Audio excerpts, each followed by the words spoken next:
তৃণমূলের দলবদলের খেলা অব্যাহত। এদিন আরামবাগ ব্লকের গৌরহাটি ১ নম্বর অঞ্চলের পাড়াবাগনানি নির্দল থেকে সুশান্ত মালিক, ঝড়েশ্বর ঘড়ুই, শেখ আলী হোসেন সহ আরো কিছু সিপিআইএম কর্মী সমর্থক তৃণমূলে যোগদান করে। আরামবাগ পঞ্চায়েত সমিতির সভাপতি শিশির সরকার, তৃণমূল অঞ্চল সভাপতি বাবর আলী খাঁর হাত ধরে তৃণমূল কংগ্রেসে যোগদান করে তারা।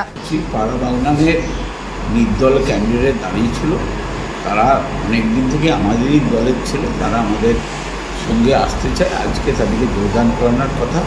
ওর সঙ্গে ৮-১০টা ফ্যামিলি সিপিএমে তারাও জয়েন করবে। আমি এবং বাবর আলী থাকবো অঞ্চল সভাপতি। আমরা ব্লক সভাপতি সুন্দরার সঙ্গে কথা বলে নিয়েছি। এখন সব জায়গাতেই মানুষ বুঝতে পারছেন যে মমতা ব্যানার্জি ছাড়া গতি নেই। সারা বাংলা নয়, সারা ভারতবর্ষের জন্য মমতামুখী সব মানুষই চাইছে উন্নয়নের কাণ্ডারি হিসেবে। নিউজ আজ বাংলা, আরামবাগ। রোগীর সেবায় নিয়োজিত প্রাণ, চিকিৎসায় এবেগুনি একমাত্র নাম। উন্নত চিকিৎসায় আরামবাগে স্বাস্থ্যসাথী মান্যতাপ্রাপ্ত হসপিটাল এমেগনি হসপিটাল। এখানে রয়েছে ২৪ ঘন্টা চিকিৎসা পরিষেবা, দিবারাত্রি রোগী ভর্তি, উন্নত মানের আইসিসিইউ, এইচডিইউ সহ বিভিন্ন জটিল অপারেশনের সুব্যবস্থা।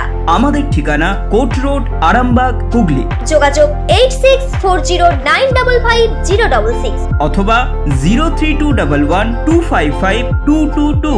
এবেগুনি হসপিটাল, আপনার সুস্থতাই আমাদের সাফল্য।